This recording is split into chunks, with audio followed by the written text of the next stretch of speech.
Salam penuaian, salam terobosan. Semangat pagi! Semuanya semangat pagi. Apa kabarnya Bapak Ibu semuanya? Anak-anak Tuhan yang luar biasa ya. Senang sekali hari ini Rabu 12 Februari 2025 boleh bersama-sama kembali dengan Bapak Ibu semuanya ya. Dan renungan hari ini saya ambil dari kitab Filipi pasal yang keempat, ayat yang keempat sampai dengan ayat yang ke-20. Filipi pasal 4, ayat yang keempat sampai dengan ayat yang ke-20. Saya beri judul renungan pagi ini adalah menghadapi hari depan dengan percaya diri. Dua tahun yang lalu, tepatnya 2023 bulan Oktober, saya bersama istri pergi ke Bukit Doa, Kalimantan, Bapak Ibu sekalian. Luar biasa besar, indah, dan hampir selesai ya. Nah, di dalam salah satu sudut daripada Bukit Doa, Kalimantan itu dibangun sebuah kapel, Bapak Ibu sekalian. Dan di atas itu di ujungnya ada lonceng gereja. Ya, ada lonceng gereja yang cukup besar dan ada talinya yang menjulur ke bawah. Dan kemudian waktu itu ada seorang anak bersama dengan papanya. Ya, dia kemudian tanya, "Papa, ini apa?" Kan kelihatan tuh talinya besar sampai ke tanah. Oh, papanya bilang, "Ini lonceng, ini tali untuk tarik lonceng itu, Nak. Coba, Nak, ini ayunkan ini talinya, nanti loncengnya akan bunyi." Terus anak itu bilang, "Nggak bisa, Pak, kan tanganku kecil." "Ayo, pasti bisa, yuk papa bantu." Maka kemudian papanya itu memegang tangan anak itu, Bapak Ibu sekalian, dan kemudian dari kejauhan tali ini diayunkan, dan benar Bapak Ibu sekalian, dengan penuh percaya diri anak ini mulai mengayunkan, dan ternyata Bapak Ibu, loncengnya berbunyi teng teng teng ya. Nah, dengan kepercayaan diri dan dukungan ayahnya, anak ini bisa berhasil membunyikan lonceng gereja itu. Nah, seringkali kita itu seperti anak kecil itu, Bapak Ibu sekalian. Ketika kita menghadapi sesuatu yang kita tidak tahu apakah kita bisa mampu atau tidak untuk melakukannya.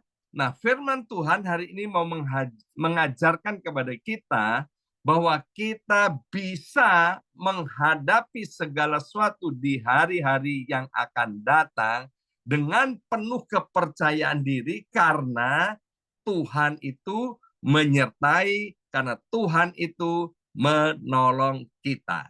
Maka itu yang pertama, Bapak Ibu sekalian, untuk kita menghadapi hari depan dengan penuh percaya diri dibutuhkan keyakinan dan kepercayaan yang penuh bahwa Tuhan memelihara hidup kita. Sekali lagi, untuk menghadapi hari depan dengan penuh kepercayaan diri, kita harus yakin, yaitu kita harus tidak boleh ragu-ragu, Bapak Ibu sekalian, bahwa Tuhan itu memelihara hidup kita.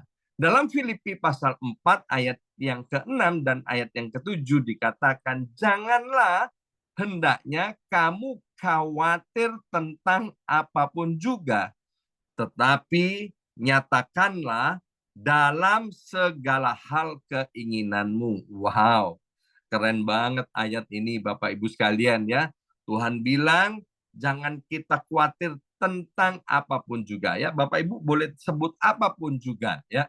Dan itu dikatakan janganlah kamu khawatir ya. Tetapi bagaimana Bapak Ibu sekalian? Kita harus menyatakan dalam segala hal keinginan kita kepada Allah dalam doa dan permohonan dan ucapan syukur. Jadi kita ini boleh, Bapak Ibu sekalian, bahkan Tuhan memerintahkan kepada kita untuk menyatakan dalam segala hal keinginan kita kepada Tuhan dalam doa dan permohonan dan dengan ucapan syukur.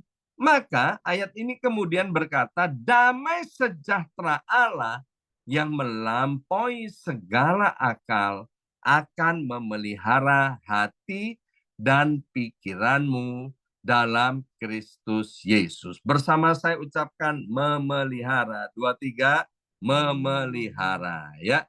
Jadi kita harus yakin Bapak Ibu sekalian bahwa Tuhan itu memelihara hidup kita. Tuhan memelihara hati kita. Tuhan memelihara pikiran kita. Tuhan memelihara seluruh aspek kehidupan kita. Dalam kitab Matius pasal 6 ayat 26 dikatakan, pandanglah burung-burung di langit yang tidak menabur dan tidak menuai dan tidak mengumpulkan bekal dalam lumbung, namun diberi makan oleh Bapakmu yang di sorga. Bukankah Bapak Ibu semuanya, bukankah kita ini jauh lebih berharga daripada burung-burung itu? Amin atau amin Bapak Ibu sekalian ya. Jadi bayangkan Bapak Ibu sekalian, Tuhan berfirman begitu jelas kepada kita, kalau burung yang di langit itu tidak menabur, tidak menuai, tidak mengumpulkan bekal, Tuhan beri makan, Tuhan pelihara. Masa kita yang jauh lebih berharga, kita ciptaan Tuhan yang paling mulia, yang dibuat serupa dan segambar dengan Tuhan, masa Tuhan abaikan? Ya, dalam Amsal pasal 12 ayat yang ke-10 dikatakan orang benar merawat hewan peliharaannya. Ya, dalam bahasa Inggrisnya dikatakan good people take care of their animals. Orang benar merawat hewan peliharaannya, tetapi berbuat baik kepada hewan tak pernah ada dalam benak orang jahat. Ya, jadi coba Bapak Ibu sekalian ya, kalau kita yang tinggal di Amerika Serikat dan mungkin sekarang di Indonesia sudah mulai musim orang untuk memelihara pet, binatang peliharaan, hewan peliharaan ya, mereka merawatnya sedemikian rupa. Bahkan kalau sakit dibawa ke dokter, ya diperhatikan dan lain sebagainya. Loh, coba Tuhan kita, ya dia itu kan luar biasa. Dia tidak ada bandingannya, tidak bisa dibandingkan oleh pribadi apapun juga. Tuhan itu amat sangat luar biasa baik, Bapak Ibu sekalian. Kalau manusia aja bisa memperhatikan hewan peliharaannya, sekali lagi ya, lebih-lebih Tuhan kita, Bapak Ibu sekalian. Maka itu jangan pernah khawatir Bapak Ibu sekalian tentang hari yang ke depan. Kalau kita menghadapi hari-hari ke depan dengan kekhawatiran, Alkitab bilang, maka kekuatan kita akan jadi kecil. Lukas pasal 12, ayat yang ke-6 sampai dengan ayat yang ke-7 berkata, bukankah 5 ekor burung pipit dijual seharga 2 keping uang terkecil? Sungguh pun demikian tidak seekor pun yang dilupakan Allah. Bahkan rambut kepalamu pun terhitung semuanya. Karena itu, jangan takut. Ayo bersama saya ucapkan jangan takut. 2, 3.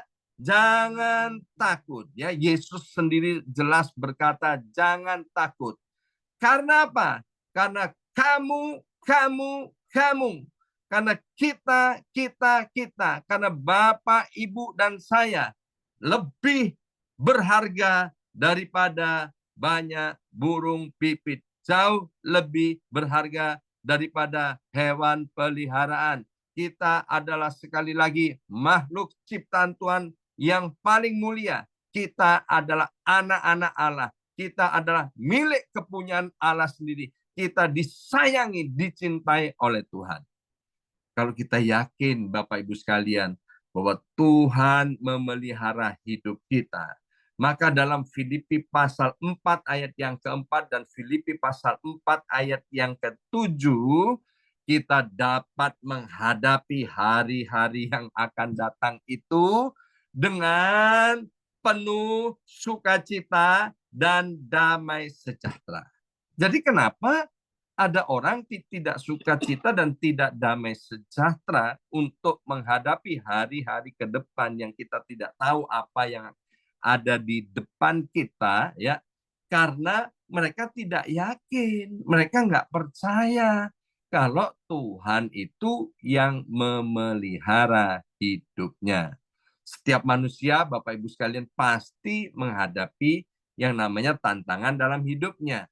Tidak ada yang tahu dengan pasti apa yang akan terjadi memang. Namun satu hal yang bisa kita yakini, apapun yang terjadi, Tuhan tetap memelihara hidup kita. Dia adalah Almighty God, Tuhan Allah yang berdaulat, yang kuasa, kasihnya tidak bisa dibatasi oleh ruang, tidak bisa dibatasi oleh situasi, kondisi, dan keadaan kita. Keyakinan inilah yang seharusnya menjadi dasar bagi kita untuk menjalani hari-hari yang akan datang dengan sukacita dan damai sejahtera.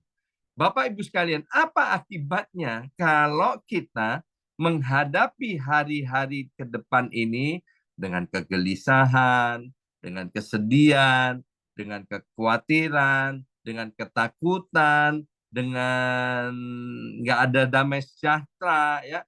Orang yang menghadapi seperti itu, Bapak Ibu sekalian, ini loh akibatnya, ya. Dia akan mengalami kecemasan berlebihan, membuat apa? Sulit mengambil keputusan dengan bijaksana. Karena apa? Karena lebih banyak dikuasai oleh rasa takut, khawatir daripada dikuasai oleh iman. Orang yang demikian akan gampang stres, mengalami kelelahan pikiran, Bapak Ibu sekalian. Jadi pikiran yang terus-menerus dipenuhi dengan kecemasan bisa menyebabkan kelelahan mental. Akibatnya orang itu bisa anak muda bilang salah fokus, sulit untuk fokus, sulit untuk berpikir jernih, sulit untuk berpikir jernih, ya, dan susah untuk menikmati hidup ini. Maka itu dalam salah satu doanya, saya kalau berdoa untuk orang-orang supaya sembuh, supaya sehat, saya bilang begini, Tuhan anugerah kesehatan, kekuatan, juga karunia menikmati hidup ini, ya. Hidup sehat itu penting, diberkati penting, tapi menikmati hidup itu juga penting. Kalau kita stres, kelelahan mental, kita nggak dapat menikmati kehidupan ini. Ya, kemudian dampak buruknya, kalau kita menghadapi dengan ketakutan, maka kesehatan kita akan merosot, kekebalan tubuh akan menjadi turun. Tanpa damai sejahtera, tubuh ini lebih rentan terhadap sakit penyakit. Makanya Amsal berkata, hati yang gembira adalah obat yang manjur. Bukan sekedar obat, tapi obat yang manjur. Jika seseorang terus-menerus hidup dalam kesedihan dan kegelisahan, maka lama-lama imannya bisa jadi lemah. Orang yang tidak memiliki damai sejahtera seringkali kemudian mulai meragukan kasih Tuhan, merasa lonely, sendirian, bahkan kemudian kehilangan harapan. Akhirnya apa? Mereka hidup dalam pikiran-pikiran yang jelek, pikiran-pikiran yang negatif, ya. Dalam Filipi pasal 4 ayat 6 sampai dengan 7 kita diajarkan untuk tidak khawatir, tetapi berdoa dan menyerahkan segala sesuatu kepada Tuhan. Dengan begitu, kita akan menerima damai sejahtera yang melampaui segala akal, yang akan menjaga hati dan pikiran kita. Maka itu Bapak Ibu sekalian, biarlah mari pagi ini kita pilih dengan sengaja untuk memulainya dari sekarang. Bersama saya ucapkan dari sekarang. 2, 3, dari sekarang. Memilih dengan sengaja, memulainya dari sekarang. Mulai apa? Menjalani hidup dengan iman, percaya bahwa Tuhan selalu menyertai kita. Tuhan yang pelihara hidup kita dan menikmati setiap berkat yang telah diberikannya dengan sukacita dan damai sejahtera. Ya. Nah, yang kedua, mari kita lihat di dalam kitab Filipi pasal 4 ayat yang ke-8 sampai dengan ayat yang ke-9. Filipi pasal 4 ayat 8 sampai dengan ayat yang ke-9. Jadi, akhirnya saudara-saudara, semua yang benar, semua yang mulia, semua yang adil, semua yang suci, semua yang manis, semua yang sedap didengar, semua yang disebut kebajikan dan patut dipuji, pikirkanlah semuanya itu. Apa yang telah kamu pelajari dan apa yang telah kamu terima dan apa yang telah kamu dengar dan apa yang telah kamu lihat padaku, lakukanlah itu. Dengan demikian Allah sumber damai sejahtera, ini penting, akan menyertai kamu. Sekali lagi, dengan demikian Allah sumber damai sejahtera akan menyertai kamu. Kalau Tuhan menyertai kita, maka pasti pikiran kita benar, Bapak Ibu sekalian. Kalau kita berkata Immanuel, Immanuel, Immanuel, tapi pikiran kita nggak benar, artinya Tuhan tidak menyertai kita. Kalau kita yakin dia Allah Immanuel yang menyertai kita, maka mulai hari ini, Bapak Ibu, pikirkanlah semua yang benar. Ingat nggak? Dari pikiran timbul keinginan. Pikirannya benar, keinginannya benar. Kalau keinginan benar, maka perbuatannya benar. Tokoh Alkitab yang sangat terkenal, Yusuf, berkali-kali dikatakan Tuhan menyertai Yusuf. Coba, Tuhan menyertai Yusuf, tapi Yusuf ditelanjangi, dimasukkan ke dalam sumur, ya kan? Tuhan menyertai Yusuf, tapi Yusuf dijual sebagai budak. Tuhan menyertai Yusuf, Yusuf dimasukkan penjara. Tapi kita nggak pernah dengar dia ngomel, dia nggak pernah berpikir yang buruk, Bapak Ibu sekalian. Dan akhirnya apa? Kita tahu akhir daripada kehidupan Yusuf ini. Karena pikirannya benar, keinginannya benar, perbuatannya benar, Tuhan menyertai Yusuf dan Yusuf diangkat oleh Tuhan, dipromosikan tinggi oleh Tuhan. Hari ini Tuhan yang baik sedang berbicara kepada kita. Tuhan mau agar kita semua, ya kita semua menghadapi hari-hari ke depan ini dengan penuh kepercayaan diri, ya. Yang pertama, kita harus yakin dan percaya bahwa Tuhan memelihara hidup kita, ya. Dan yang kedua, Bapak Ibu sekalian, biarlah kita mulai memakai pikiran-pikiran kita dengan pikiran-pikiran yang benar, pikiran-pikiran yang sesuai dengan kebenaran Alkitab. Maka Tuhan itu menyertai kita dan tahun 2025 ini bagi setiap kita adalah menjadi tahun yang terbaik dalam hidup kita. Dan Tuhan berfirman bahwa tak seorang pun di antara kita yang tidak dicintai dan dikasih oleh Tuhan. Siap-siap untuk mengalami banyak terobosan di tahun 2025. Tetap melekat kepada Tuhan, cinta kepada Tuhan sampai selama-lamanya. Amin. Mari kita berdoa, materaikan kebenaran firman Tuhan ini. Kami sungguh bersyukur ya Abba ya Bapa untuk kasih kebaikan-Mu Tuhan. Kami sekarang mau menghadapi hari-hari ke depan ini dengan penuh percaya diri. Dengan damai sejahtera dan sukacita, kami akan lewati hari demi hari bersama dengan Engkau. Karena Engkau tak sedetik pun meninggalkan kami. Terima kasih Bapa. Dalam nama Yesus kami sudah berdoa. Haleluya. Amin, amin, amin.